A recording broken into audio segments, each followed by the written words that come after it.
Halo guys, ya Paulus Gede Kemana di sini. Kita kembali lagi pada pembahasan pada bulan puasa, ya kan, hari puasa 40 hari kita puasa, dan hari ini kita masuk pada hari ketiga pembahasan dari Amsal pasal 2 ayat 1 sampai ke 6, ya kan.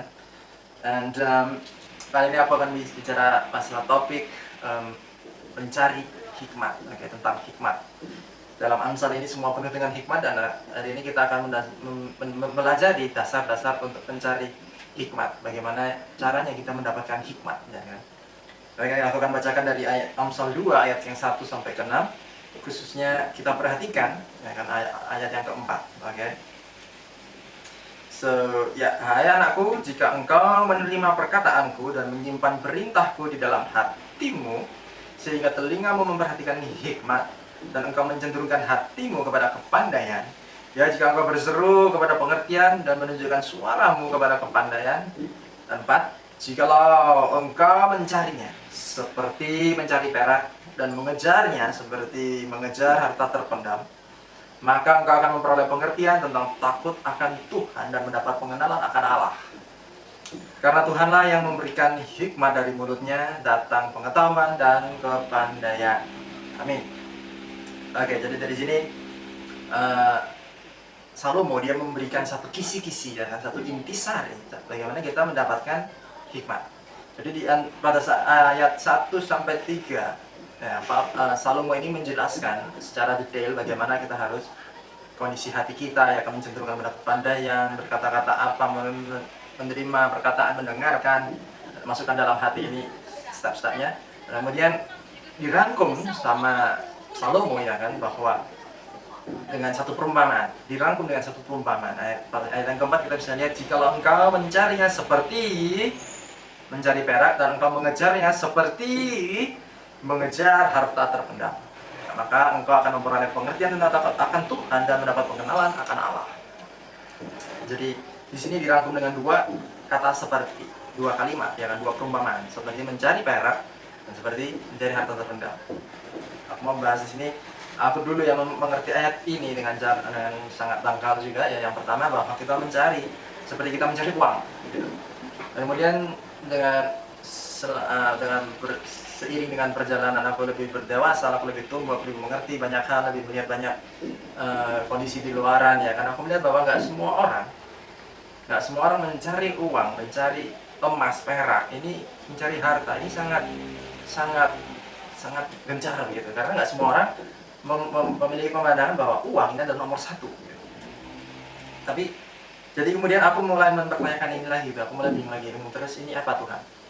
Kalau bukan ini, then what, gitu kan? Terus kemudian apa? Dan kemudian aku semakin merenungkan ini, dan barusan saja aku menemukan, ya kan, aku semakin merenungkan ini, aku menemukan bahwa yang dimaksud dengan perak ini ada dua hal, dua macam, gitu. Yang pertama tentang uang, tetap tentang masalah uang, tetapi ini diumpamakan seperti uang karena kita semua tahu bahwa hidup ini bukan untuk mencari uang, tetapi uang perlu untuk hidup.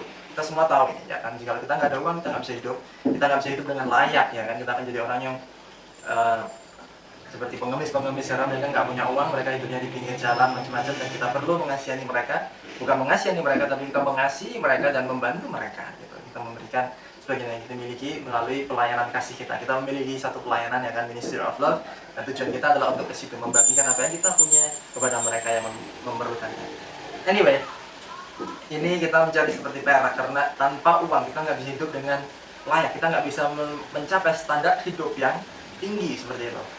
Jadi seperti dengan halnya dengan itu, tanpa kita memiliki hikmat, tanpa kita berhikmat, kita nggak bisa hidup. Tanpa kita memiliki sesuatu yang hikmat Tuhan, ya kan, kita nggak bisa hidup. Kita nggak bisa hidup lebih tinggi, kita nggak bisa hidup lebih layak seperti itu. Dan kemudian seperti halnya dengan perak, ya kan, ini yang nomor 2, seperti halnya dengan perak, seperti halnya dengan emas, ini kita bisa nilai, kita bisa takar, kita bisa ukur seperti itu. Nah, jadi hikmat ini sama nyatanya dengan harta kekayaan kita.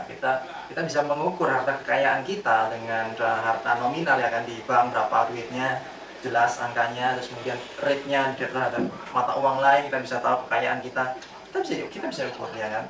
Juga berapa rumah, berapa aset kita, ya kan, company kita, ini kita bisa ukur. Sama seperti itu, ya kan, hikmat kita juga bisa ukur dengan cara membandingkan, kita convert dengan hikmat Tuhan yang benar-benar full ya kan apa yang Tuhan inginkan dalam kehidupan kita melalui Alkitab. Ya kan, melalui firman Tuhan. Tuhan inginkan kita memiliki hikmat seperti apa, cara hidup yang bagaimana, kita bisa mengukur diri kita. Sebenarnya kita memiliki harta hikmat kita ini seberapa banyak gitu. Jadi ini yang kebenaran kedua tentang perak. Kemudian aku masuk pada yang perumpamaan kedua, yaitu mengejar harta terpendam. Seperti mengejar harta terpendam. Aku memiliki satu pengalaman hidup tentang hal ini, yang kita mengejar harta terpendam. Ada banyak hal pada saat aku kecil itu yang aku nggak bolehin, gitu. Ada banyak hal. Nah, semakin aku nggak boleh, ya kan, aku semakin ingin tahu. Nah, ini yang dia maksudkan dengan hal ini. Semakin aku nggak boleh, aku semakin ingin tahu. Seperti anak kecil, ya kan, anak kecil itu rasa keingintahuannya itu besar. Jadi waktu aku kecil, aku ingat aku diberikan satu radio kontrol, ya kan, radio kontrol mobil-mobilan gitu. Keren gitu kan, kok bisa ya? Aku dalam hati berpikir, kok bisa ya? Kok bisa ini? Aku nggak tahu, aku mungkin terlalu bahasa Jawanya tuh gelata, ya kan. Gimana ya? Kok bisa ya? Akhirnya remote controlnya aku buka gitu. Mobil-mobilnya aku buka, apa yang membuat ini bisa jalan? Aku buka. Dan kemudian aku tetap nggak menemukan sesuatu yang mengkoneksikan antara remote ini dengan mobil itu. Aku nggak menemukan satu kabel atau satu yang menghubungkan, dan kemudian aku semakin bertanya-tanya, aku semakin bingung, dan akhirnya radio kontrolnya rusak, aku nggak bisa kembalikannya, dan kemudian aku dimarahin oleh papa mama aku, jelas sekali ya, dimarahin, ya. Kemudian aku nggak bisa main, aku juga sedih. Tapi hal itu nggak membuat aku berhenti. Kejatuhanku untuk menemukan ini itu nggak membuat aku berhenti. Ini membuat aku terus tetap menyimpan perkara itu dalam hati, dan aku terus mempertimbangkannya. Kenapa ya Tuhan? Kenapa ya? Waktu itu aku belum memanggil Tuhan, tapi dalam kehidupan kita yang sedang mengenal Tuhan, kita harus terus selalu bertanya, Tuhan kenapa? Berikan aku pewahyuan, berikan aku pengertian. Aku ingin tahu kenapa ini. Mungkin gagal, mungkin nggak menemukan, aku akan terus mencari, aku akan terus ingin tahu. Dan kemudian pada saat SMP atau SMA ya, kita belajar tentang radio, ya kan, kita bisa mengontrol radio, dikontrol, banyak hal yang dikontrol dengan radio, macam-macam. Akhirnya aku mulai mengerti ternyata dua benda ini dihubungkan dengan radio, macam-macam. Akhirnya aku belum mengerti, dan aku memiliki satu pemahaman yang lebih tinggi lagi, lebih dewasa tentang hal ini, dan aku puas gitu kan. Aku sudah mendapatkan hal ini, dan aku menjadi lebih pengetahuan lebih tinggi. Nah, ini jadi istilahnya seperti ini. Kalau kita nggak mengerti sesuatu hal tentang firman Tuhan ini mengatakan apa, kejar itu. Tuhan berikan aku, kejar terus. Tanya terus sama Tuhan, jangan berhenti. Dan kemudian aku percaya, ya kan, ayat yang kelima, maka engkau akan memperoleh pengertian tentang takut akan Tuhan dan mendapat pengenalan akan Allah. Selain kita mengerti, kita akan semakin kenal akan Tuhan. Karena dari Tuhanlah yang datang hikmat, ya kan, karena Tuhanlah yang memberikan hikmat. Dari Tuhan kita dapat hikmat. Dan dari mulutnya datang pengetahuan dan kepandaian. So, intinya ada 3 hal yang aku bicarakan, ya kan, bahwa hikmat itu kita harus mencari seperti harta terpendam, ya kan, seperti harta terpendam. Terus cari, terus penasaran, terus ada satu inisiatif untuk mencari, mengetahui, dan kemudian kebenaran tentang hikmat adalah hikmat itu bisa ditakar, bisa dibandingkan dengan hikmat Tuhan, kita seberapa tingginya level kita, ya kan. Kemudian kita mencari itu seperti mencari uang, seperti mencari sesuatu yang dimana tanpanya kita nggak bisa hidup. Nah, seperti itu. Jadi hikmat ini kalau kita masukkan dalam satu esensi, ya kan, di sini katakan hikmat itu takut akan Tuhan, pengenalan akan Allah, pengetahuan, kepandaian.